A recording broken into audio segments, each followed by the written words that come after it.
Capítulo 1. Los orígenes. Sección 6F. Crónicas de un divorcio, parte 4.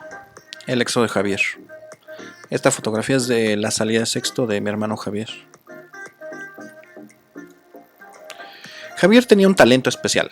Él era el único de los 5 hermanos que podía hacer que mi papá le diera dinero. Y para ello se valía de planes muy elaborados para alguien de su edad. Por ejemplo, ejemplo 1, intercambió el suéter del uniforme con uno de sus compañeros de menor estatura. Le dijo a mi papá que su suéter ya no le quedaba y le mostró efectivamente que ese suéter le quedaba demasiado apretado y le quedaban cortas las mangas. Mi papá le dio dinero, pero no le dio suficiente como para comprar un nuevo suéter. Así que mi hermano volvió a intercambiar el suéter con su compañero y se lo mostró a mi papá y le dijo que había comprado uno usado en el tianguis. Y mi papá hasta lo felicitó. Ejemplo 2. Javier le pedía dinero a mi papá para comprar un libro y cuando mi papá le daba el dinero para comprar el libro usado, entonces mi hermano le pedía el dinero, el libro a alguno de sus amigos y le decía que lo acababa de comprar usado. Este también es mi hermano Javier en su salida de sexto. Mi papá siempre quería estar ahorrando dinero en todo y para todo. Y como no quería contratar un albañil para quitar la cimbra, las tablas que sostenían la losa donde estaban poniendo las escaleras, lo hizo con Javier. Mi papá le pidió a Javier que sostuviera un soporte de madera mientras que él removía las tablas que sostenía ese soporte. Mi hermano, al ver que era peligroso, no quiso hacerlo y cambió de función con mi papá.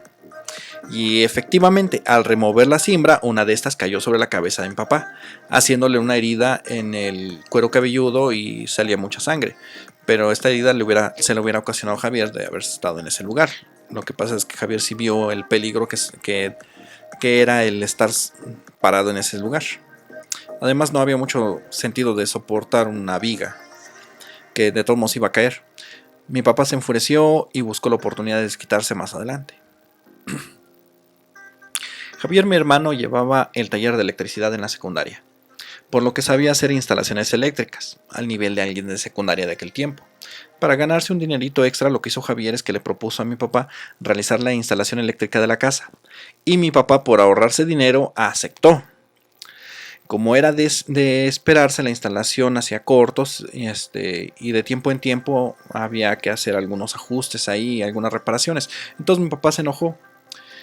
Y bueno, nuevamente para ganar un poco de dinero, Javier le propuso a mi papá arreglar la regresadora de cassettes de películas beta, que eran de las cintas magnéticas que había antes, las cuales no se podían regresar más que en una regresadora especial o en la videocasetera. Entonces la desarmó, pero no la logró componer y mi papá se enojó mucho. Y lo mismo pasó con la licuadora y con la lavadora. También para esas fechas, Javier ya no iba a trabajar con mi papá para hacer funciones de payaso, ya que ganaba más haciendo trabajitos que cobraba por adelantado. Eso y el hecho de que mi papá era un patrón bastante indeseable para cualquiera, hacían poco apetecible el trabajar con él.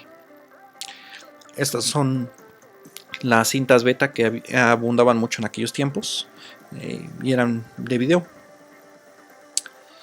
Para mayo de 1990, Javier estaba en el tercer año de secundaria, ya casi para finalizar el ciclo escolar.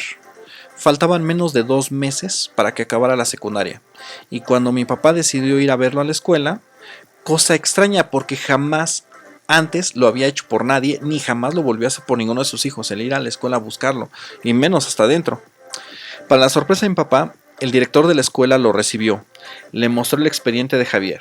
Él ya tenía más de un mes que no se presentaba a la escuela, así que le entregaron los papeles de Javier y quedó oficialmente expulsado. Mi papá se puso muy contento ya que era la oportunidad perfecta para que pudiera cobrarse todas juntas con Javier y esta vez ni mi mamá podría defenderlo. Ahora sí lo tenía en sus manos. Cuando Javier llegó a la casa supuestamente de la escuela, este llegó diciendo que tenía que comprar unas cosas para hacer una maqueta que le habían pedido en la escuela. Entonces mi papá le mostró los papeles que acababa de recoger en la escuela y entonces Javier comenzó a regañar a mi papá.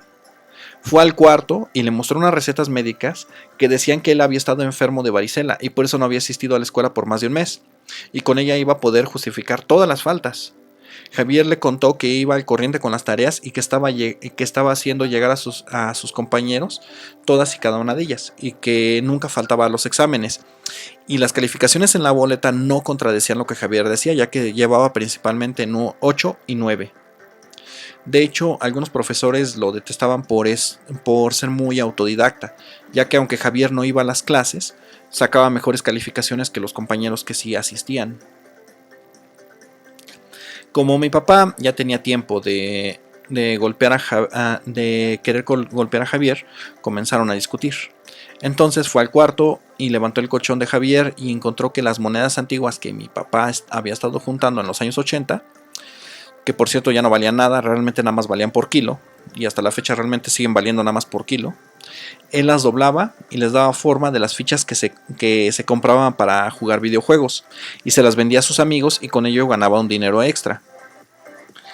La discusión subió de tono, mi papá se enfureció, tomó una escoba y le zafó el palo de madera y con el palo golpeó a Javier de forma tal que el palo se rompió y lesionó a Javier de la mano.